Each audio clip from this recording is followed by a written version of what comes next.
Hello, you Slashaholics. I am Slash Sister Jen, and I want to welcome you back to Slash Sisters. And I guess that makes me Slash Sister Hallie. And she stole my line, so... Thank you for coming back to your channel for horror movie reviews by true horror movie fans. See, we adapt on the fly. We're good. We're good. After doing this for 2 years, I fucking hope so. I hope so, too. Jesus Christ. And I actually sat down last night and I was watching some of our older videos and I was like, my God, we have grown so much in 2 years. Yeah, the amount of time we spent staring at a screen and then like kind of looking up every once in a while. Yeah. We've gotten way better at it. Gotten a lot better at this. And plus our set is so much prettier. We're prettier. Gosh. Skinnier. Yeah, both of us. Let's be honest.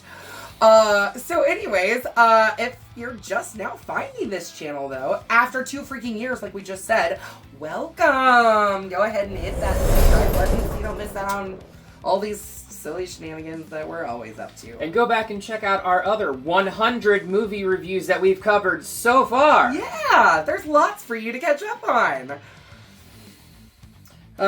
Now, let's talk about Halloween Resurrection, shall we? Do we have to? I mean, if we're going to continue down the Halloween rabbit hole that we said that we were going to do for our fans, yes, we do. We said we would do it, so we'll do it. We're doing it. We're doing it, you guys. The final part of this little bitty timeline that incorporates Halloween 1, Halloween 2, Halloween H2O, and this fucking piece of shit right here. This supposed conclusion. Right. Not to spoil anything, but I personally think this is the weakest out of the entire Halloween franchise. See, there might be only one other one that I don't like. I don't like the Thorn. See, I actually do. The story arc. I like elements of it. Yeah. But, like, 6 was just... It's almost unwatchable. Almost. Anyways. Yeah, I think... I mean... A lot of the reason that I don't like this is due to the first 15 minutes of the movie because so much of it is so implausible and it doesn't make any sense and it pisses me off. But that's that. Mm-hmm. So, why don't we see if we can finally kill the boogeyman, shall we? Yeah, kill the boogeyman! You really need to start incorporating some Wednesday 13 ones in there. You need to start listening to his shit. I know, but see, you know what the thing is that, like, you can just put it in there too if you want to. I just keep putting nice. Maybe if somebody would get me the scripts before the day we record. Hey, I'm gonna be better about the next one. I promise. We start our story off at Grace Anderson Sanitarium. Why is it not Smith Grove? I don't understand. Unless maybe it's supposed to be California. Yeah, I think it is supposed to still be in California. The nurses are talking about maybe one not. of Who the fucking knows? Who fucking knows with this show? Honestly, it really could be anywhere. The nurses are talking about a patient there that is kept under lock and key 24/7 by the name of one Laurie Strode. Mm-hmm. My, how the tables have turned in 20 plus years. You know? It is revealed through the nurse's conversation that Laurie has gone batshit crazy because she accidentally killed the wrong person back in 1998. Did she, though? I guess so. I mean, in my headcanon, no, she didn't. But, you know. In my headcanon, this movie doesn't exist, and Michael died back on that road. I mean, Buster Rhymes, need I say more? Apparently, Michael attacked a paramedic, crushing his voice box so he couldn't fucking talk. And what do you do, like glue the mask onto his head so he couldn't take it off? Right. So that's my question, too. Before Laurie went to swing the axe on him, he put his hands up on his head. He could feel the fucking mask. Why wouldn't you take that off if you see somebody there, you know? Anyway, he then swapped places with the paramedic and walked off into the woods, leaving the paramedic to have his head decapitated by one Laurie Strode. So that explains how Michael's alive. And why Laurie's in the sanitarium. Yeah. Laurie knows that Michael will inevitably come for her. So she pretends to be catatonic and saves her meds in a little dolly that she has. Why? I don't know. It's not like she uses them for anything. No, and, why not just take the meds? It's probably gonna make you feel better. You probably actually are suffering from anxiety and depression and PTSD and all kinds of other shit from the trauma that you've been through all your life. Take the fucking medicine. It's good for you. Sorry. As one who takes mental health medicine, I know what it does to help me. And I'm sure she's been through a lot, so might as well fucking take it. It's not gonna hurt. As Jenny stated, she does know that Michael will eventually come for her, and tonight apparently is that night. Yeah. And she knows it because she sets up a trap for him. Well, the nurses actually state that they've caught her up on the roof several times in the past. So she was probably setting up the traps prior, thinking that tonight would be the night, or whatever, and it turned out not to be until this is the night. So Michael comes, and after killing 2 security guards, he finds Laurie's room and straight up walks the fuck through the door. Like, we're in a sanitarium where these people are on lockdown. Okay, hold on. Hear me out. We're in a sanitarium where these people are on lockdown. But he didn't walk through the door. Yes, he did. He busted his head through that door. He headbutted it and just walked through it. He beat the door 3 times before he crushed through it. No, he just walked right on through it. Go back and watch it. I swear to God, he beats on the door at least 3 times before he just busts through it. Alright, either way, he walks through that fucking door like it's a piece of plywood. No, I mean, I'm not saying he doesn't, but he still beat on that door 3 times before he walked through. Okay, alright, but he goes straight to her bed and starts stabbing, but of course she ain't in there. No, Laurie ain't in her fucking bed. She knows better. She actually then proceeds to smack him over the head with a floor lamp, of all things. Okay. But what I was getting at was that they're in a sanitarium. This person's supposed to be on lockdown. I guarantee you those doors are locked if she's in this catatonic state. They're metal doors. And there ain't no way he could have just walked through that locked door. No, I get it. I get what you're going at. I'm just picking up what I'm throwing down. Right. So, then Laurie heads to the rooftop where Michael proceeds to chase her. Hello, Michael. Where he literally steps into the smallest rope loop I've ever seen in my life, right? It's like he had to have seen it and purposely stepped in it. He had to have. And Laurie somehow manages to take the slowest fucking hoist in the entire goddamn world and capture him and raise him up upside down while swinging that knife to his ab. Yeah. However, because Laurie still has that lingering fear in the back of her mind that she might kill the wrong person again. It's honestly when Michael puts his hands on the mask. Yeah. He puts his hands up just like he did right before she cut his head off. Which means, if this truly is Michael, if we're allegedly this truly is Michael, his ass was in the woods when he saw Laurie decapitate the paramedic. But is he really that smart? I mean, I guess he is. He goes disabling lights and taking out power and shit like that. I mean... Anyways, because she is afraid that she is going to kill the wrong person again, she attempts to remove his mask to confirm his identity. I just have to be sure. But Michael grabs her just as the rope breaks, and they swing off the side of the fucking building. She started to cut the rope before she went to take the mask off, so that's why the rope broke. Right, so the rope breaks, he grabs her, they fly off the side of the building, they get, like, stuck hanging, and he stabs her in the back and throws her off the fucking building, and that's the end of fucking Laurie's stroke. Actually, he stabs her in the back, and then she proceeds to kiss him. Yes, she does. She kisses the mask, and then she kind of lets herself go. The only reason why that kiss was even in the film is because they were trying to win Best Kiss at MTV. And just another reason that this movie is trash. Pure trash. It's got some great actors in it, though. It really does. Sure, but throw it in the garbage. No, I agree wholeheartedly. But yeah, so, and this is the only time in the entire franchise where Laurie is effectively killed, and on screen, no less. Yep, actually killed. And to my understanding, that was at her bequest. Yeah. Was that she was killed. The only way she'd come back for this is if Michael killed her right away. Mm-hmm. She didn't want to be in the whole movie. She did not want to be... Okay, so I have a proposition here, right? From what I understand, she was happy with the way H20 ended. H2O ended fucking perfectly. There was no need to make another fucking film. Nope, if you're going to do anything, reboot it. Reboot it, which is what they did in 2018, and I think that's not a bad idea. Well, but that's actually what they did in 2007 for Rob Zombies. Right, but regardless, that's true. I have this theory that I came up with.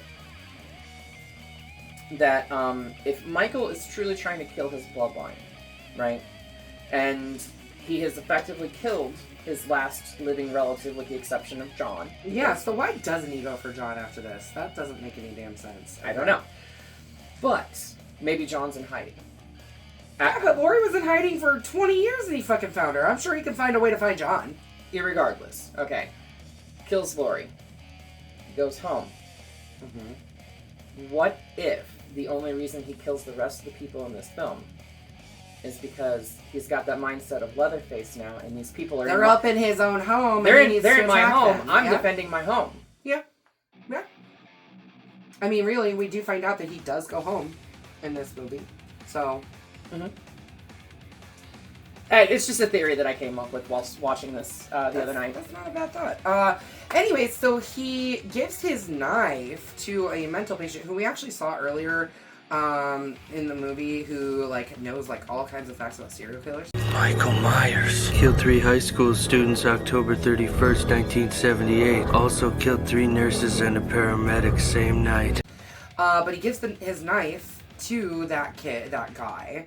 And basically kind of effectively frames that guy for Laurie's murder.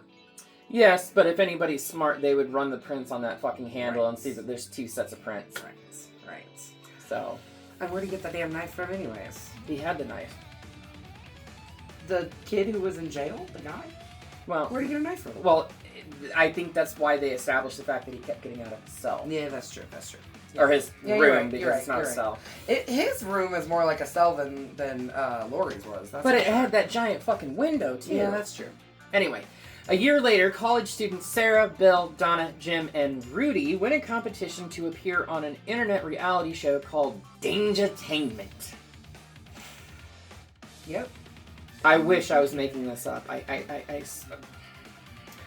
The show is directed by Freddie Harris, who is played by Busta Rhymes. Yeah, you heard me right. It's Busta. He's Busta here. And Nora Winston, who is played by Tyra Banks. Fuck Tyra Banks. Yeah, she's a twat waffle. I'll see you next Tuesday. Twat waffle. They definitely wanted to bank this whole movie on the popularity of those two at the time. Well, and and I mean, like, really, if there was an MTV movie, it is this. At the time. Right. The students have to spend the night in the Michael Myers abandoned childhood house, which looks absolutely nothing like the original. Nope. Or like the ones that are in 4, 5, and 6, which are not like the original. Right. In order to figure out what led him to kill. Some kind of treasure hunt to find the clues about Michael. It's like we're investigative reporters searching a crime scene. Yeah. So, however, while setting up the cameras throughout the house, in preparation for the show. I do have to agree with this cameraman right here, too. High angles, scary. Low angles, scary. Medium angles, boring. Yeah. That's why we're sitting here at this boring medium angle, you guys. Well, I mean... We have to. It makes sense for this type of, like, breakdown. breakdown. But also, like, I don't know if you noticed it, but it is a major reference to the movie Peeping Tom. Oh, yeah, I can see that. Like, he literally picks up the camera, the bottom of the camera, and there's a sharp end on it, and we're watching as the camera kills the guy. I mean, it is direct reference. I mean, yeah, no, it's a POV Maybe it wasn't for supposed sure. to be, but Peeping Tom was what screamed to me at that point. Anyway, so yeah, Michael kills Charlie with the end of his camera. Which means Michael has effectively returned to Haddonfield and his childhood home. Yep. He always goes home. He does. On Halloween night, equipped with head cameras, which will stream all their video in real time, Sarah, Bill, Donna, Jen, Jim, and Rudy enter the house and separate into 3 groups to search for clues or to try to get into each other's pants. Yeah, either way. I mean... Either way, I mean, they're going to be internet famous. We know what the men are after trying this. to do, at least. Right. The girls seem to be... at least trying to do what they're supposed to do. Sarah actually wanted to back out. She didn't want to be there. She went to Freddie and said, this isn't important. What do you mean you don't want to be famous? That's the American dream. Yeah. The only reason why he even wanted her there is because that light broke behind her while they were doing like audition tapes, right. and she screamed, and that was her scream. Mm-hmm. He was like, "Oh, there's the winner right there. Right, there's my girl." Yep. So now we should probably mention a little bit about Mr. Deckard. Sarah has Ryan fucking Merriman. Yeah. This was his way, doing this film was his way of breaking from Disney Channel and Which those makes Disney sense. Channel original films that he was like contractually obligated to do. Yeah, poor kid. But yeah, so he plays a kid named Miles, who is a high school freshman, right? I'm guessing high school, yeah. Yeah. But he thinks he's in a little online relationship with Sarah. Isn't that cute? But yeah, they've been messaging back and forth. He helped her with something. He helped her set up some tech thing or whatever. And so now they're friends, but yeah, he thinks he might be dating. He says that to his friend. Anyways, so they go to a Halloween party and they are now watching the live stream.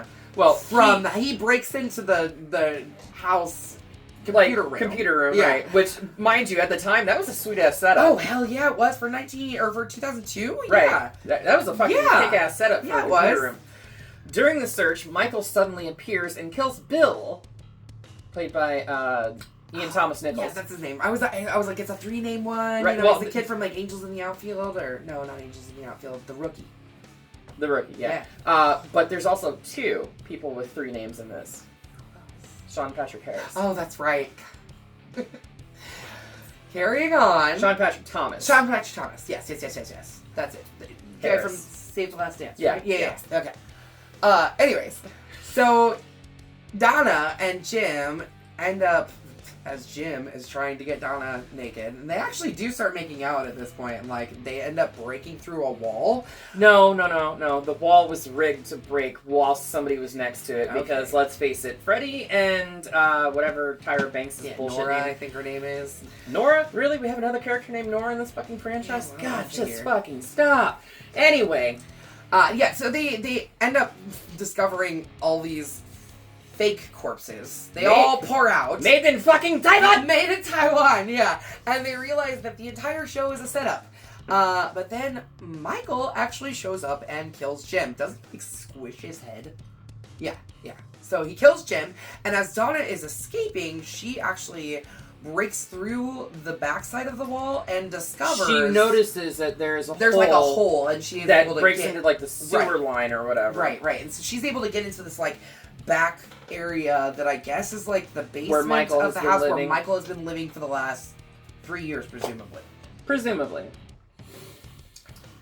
At the party, Deckard, Miles, whatever, Ryan Merriman, and other partygoers witness the murder, but only Deckard believes that it is real. Everyone else just thinks that it is a part of the show. Which makes sense. I mean, by the way, one of the partygoers in these scenes, right? Yeah, I know where you're going with this. It's the one in like the red jacket. Yeah, he has like a blonde wig on too. Right. Yeah, a real trashy one. He is one of only 2 characters to appear in all 3 of the big slashers of the 80s films. Because he was in this one, right? And then he was in Freddy vs. Jason, which is both franchises into one movie. And another guy... He plays the stoner kid in Freddy vs. Jason. Freebird. Yeah.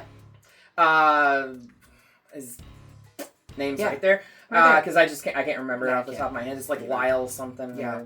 But there's also another character in this, and for the life of me, I cannot find him. I have no idea who he is in this, but he plays Josh's dad in Freddy vs. Jason. Yes, he does. So, there is another person that is credited in this film, in Halloween Resurrection, that is also in Freddy vs. Jason. And they are the only 2 to ever appear in all three serial killers franchises, right? The big 3. So, meanwhile, Freddy then enters the house dressed as Michael to try and scare the competitors. I'm sorry, but this is fucking hilarious. Why the hell you dressed like me anyway? I'm playing Michael Myers. If them kids come around and see us dressed up in the same shit, you're gonna ruin the whole effect. Yeah, because he turns around and sees the actual Michael Myers and starts fucking flipping out on him like, what are you doing, dude? Like, he thinks it's, what's his name? Charlie, the cameraman. Yeah, the cameraman, right? You need to get the hell out of here. So he thinks it's Charlie, and he's like, what are you doing? We've been looking for you all night. I'm the one who was supposed to come in here dressed up, not you. Get the fuck out of here.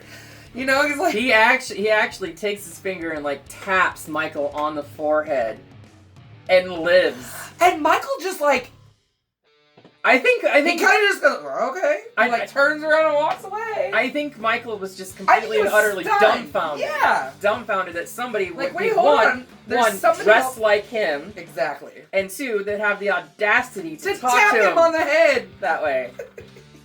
Like, what the fuck? So funny. Right. So funny. Right. But yeah, he basically just like kind of tells him to piss off. Yeah, he tells him to shoo and tells him to get out in the garage where Nora is so they can watch all the video feeds. Yeah, well, that doesn't go so well for Nora, which we find out later. That's fine. When Rudy, Sarah, and Jim find Freddy in the Michael costume, Freddy cuts the feeds to the cameras. He tells everyone to turn their fucking cameras off. Yeah. And of course, he tells them that this is all a setup, and they're just trying to make good television. Right, and if they play along, they can make a killing off the back end. Yep. All you gotta do is just pretend that this is real. Which, I mean, come on, you guys. Reality TV, we all know that it's not real, okay? I think with the exception of, like, reality-based game shows, like Big Brother, for the most part. I mean, but The Challenge. I think even some of that stuff is very manipulated. So, on some level. Well, like, specifically with, like, The Challenge, they introduce alcohol, and they put people that are known to be at each other's throats in the same place at the same time. Right, exactly. Yeah, so they know how to keep their fingers going. Right. They definitely can manipulate but they let everybody do their own thing. For the most part. Yeah. But like, there's also scripted reality TV too, though. Yeah, like the OC and shit like that. Like right? Kardashians and all that bullshit. But yeah, so after Freddy leaves, they decide to gather up the rest of the contestants and leave. Basically, they're like, fuck this, I'm out. This is bullshit. Ben finds Bill's corpse, and Michael decapitates her in front. Jen ends up, it's because she finds Bill, like, he pops out of the ceiling. Jen is played by Katie Sackhoff. Yeah. She must be going for the first internet in a very early role of hers. Way early. And she has that hair, the flipped hair. Oh, right. The so early 2000s, like, flipped hair, like, bright blonde with the undercolor. And if Katie Sackhoff's name sounds, familiar to you. Who she is? Mandalorian. Yeah. She plays Bo-Katan and voiced Bo-Katan in the cartoon series as well. She's also been in just a lot of nerdy shit. No, she really has. She's a fucking nerd at heart. I love it. Yeah, for sure. And Michael decapitates her in front of Rudy, Sarah, and Jim, who soon realize that isn't Freddy. That's in the Michael costume. Yeah. Michael then proceeds to kill Jim and Rudy. Pretty quickly. Rudy, although I will say there is this scene Rudy's where, like, played by Sean Patrick Thomas. Yes, and there's this scene where, like, Michael actually comes into the kitchen, and Rudy's character is a chef or a culinary student. He's definitely a culinary student, for sure. And so he at Haddonfield University. You guys, we have a university in Haddonfield now. A whole ass university. Anyways, so, like, Michael's coming after him, and he literally, like, grabs a handful of spices and throws it in Michael's face. Which is just like, I mean, that's one way to do it, My favorite part of this whole sequence when they're going at each other is Rudy's got the knives and he's like, yeah, come on, motherfucker. Yeah, come on, I'll slice and dice him, motherfucker. Come on. and then he does go to swing, right? He goes to swing at him. Michael grabs that arm. He grabs the other knife, goes to swing on the guy. Michael grabs that arm, and he just takes both arms and stabs him, lifts him up, and those knives pin him to the door. And then Michael gets the biggest fucking butcher knife ever. It has to be like a fucking sword. It's got to be a goddamn sword. At least 2 feet long. At least 2 feet long. Because it goes all the way through his body with the hilt still sticking out, and at least a good 3 or 4 inches hanging out of the end. There's that goes this much through his through body, the door. Through the door. There's this much in his body, and then there's this much of the blade sticking out of his chest. Yeah. That's a 2-foot fucking blade. Yeah. That's crazy. Anyways. That's horrible. He then chases Sarah up the stairs. Michael does. Well, he doesn't really chase. He just, like, follows her because, Michael doesn't know. No, he teleports. Yes, he does. Especially towards the end of this movie. Right. Locking herself in a bedroom, she goes to a camera in the corner and begs Ryan Merriman for help. Yeah, Deckard. She does say, like, Deckard, please help me. Yeah, she pulls out a fucking, like, Palm Pilot. Right. And, like, I don't know, I Which guess... dates this fucking Is film. there, like, not sound on that camera? And somehow she knows that there's not sound on that camera, so she has to use... I don't know. This whole thing where he's messaging her... I mean, it's early text messaging, I guess, sort of. He's typing from a computer. He's emailing her. And it's going to her Palm Pre, I assume, or BlackBerry of some sort, something like that. I mean, I watched her earlier, like, literally type out an email, and she's literally scripting on it, and then the words are appearing in, like, font, like text, not, like, script or whatever. Anyways, as the other partygoers realize that all of these murders are real, Deckard begins to message her, telling her where Michael is at, and basically helps her to avoid Michael. Mm-hmm. Sarah runs into Freddy just as Michael finds them, and we get this absolutely ridiculous... No, this isn't yet. No, you get a little bit of conflict here. You do get a little bit here first, before the fire scene. But you do get a couple where he, like, because he does kick Michael in this first scene. Michael stabs him in the shoulder, effectively stopping him before he can do fucking anything, though. Yeah, but I think, like, he full on tries to at least start, right? Mm-mm. I'm telling you, I think he does. Anyways. Mm-mm. The full-on kung fu fight scene is at the very end. I just watched this last night. I did too. Well, maybe it was 2 days ago. I don't remember. Anyway, Michael does stab him in the shoulder, effectively stopping him from doing anything because he falls on the ground. And we kind of think that he's dead. He might be dead, right? Yeah. And then chases Sarah some more. Yeah. Yeah, well, poor Sarah. Sarah eventually finds her way through, like, this convoluted... I don't know how she knows to get there, but this is the way she knows to go, and she somehow gets down into the tunnels. She gets down into the tunnels and goes past the girl's body. Yeah, she ends up back in the garage somehow, and she does find Tyra Banks' body, Nora. Right, but I'm talking about the girl that got impaled on the fencing. Yeah. She crawls past her body. That's right, yeah. To get out and everything like that. Whatever her name is, Donna? Donna, yeah, that's what it was. Like I said, I just watched this last night. You think I can fucking remember? Anyway, she does get up into the garage where Nora was supposed to be watching the feeds, finds that Nora is effectively dead. And but she's like hanging from the fucking ceiling from all the like electrical cords and shit. But she slips in a pool of blood and effectively like coats her entire ass in blood. Yeah. She sure as hell does. She wrapped a camera around Michael's neck and threw, and that's when Freddy did some kung fu to kick him out of a fucking window. Yeah, because then that must have been before. No, the kung fu starts, and then because the camera's at the end. The camera cord is what she wraps around his neck before he gets electrocuted. No. She pulled a camera down, wrapped the cord around his neck in the room with Freddy. Freddy did a little bit of kung fu, kicked him out of the fucking window. So that must have been before Michael stabbed him. Yeah, see? Okay, no, you can do your little timeout and you can come back in here and do your little explanation or whatever. We're not going to do the little timeout. See? She remembers. I was right. There's a little bit of kung fu before. Yeah. No. My fat roll. Anyways. So, yeah, she finds Nora, and then Michael comes into the garage and starts attacking Sarah. But Freddy is not dead, and he finds them, and that's when... Okay, so then we get this electrical fire that starts. Mind you, this is the only time Michael gets to face Freddy. Right? Not that Freddy, though. Right? But no, so then we get this, like fire burning around us, kung fu, like, straight up, he's, like, making, like, whoa sounds and shit. Like, it's Busta Rhymes being Busta Rhymes, you know, doing his Wu-Tang shit. Anyways, so yeah, doing his Wu-Tang thing. But yeah, so then an electrical fire starts, and basically, like, she's trapped under a table, right? Like, he kind of starts, Sparks from a cord ignite the gas that was leaking out of the lawnmower that she flipped over. That she had put over on top of the little thing to try and trap him, but then he teleported back into the garage anyways, right? Pretty much. Yeah.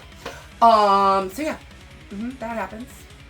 Yeah, so then, like we said, we get this fight where, you know, Freddy breaks the shovel over Michael and just starts trying to beat him down with bow staff style. One-armed, mind you, because he's gimped. Right. You know.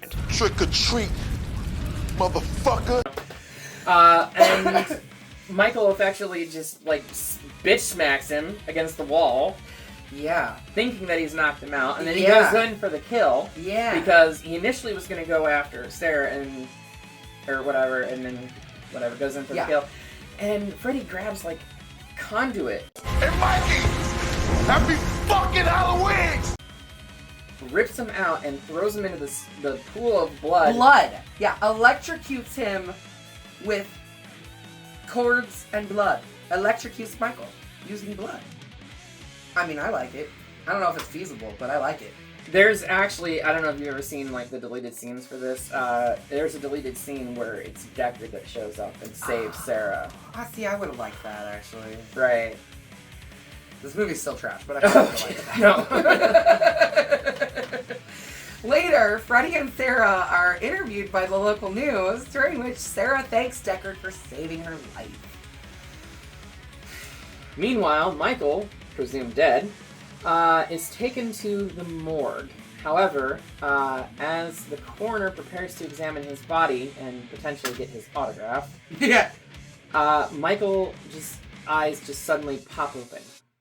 And immediately cut to black, and that's the end of our film. Yeah, that's it. You just can't fucking kill this guy, can you? Can't kill the boogeyman. That's not the beginning of this video. You can't kill the boogeyman! At least Ice 9 tells us we can't kill the boogeyman. Yeah. We're gonna keep on trying, though. Because this ain't the last of the boogeyman. We all know that.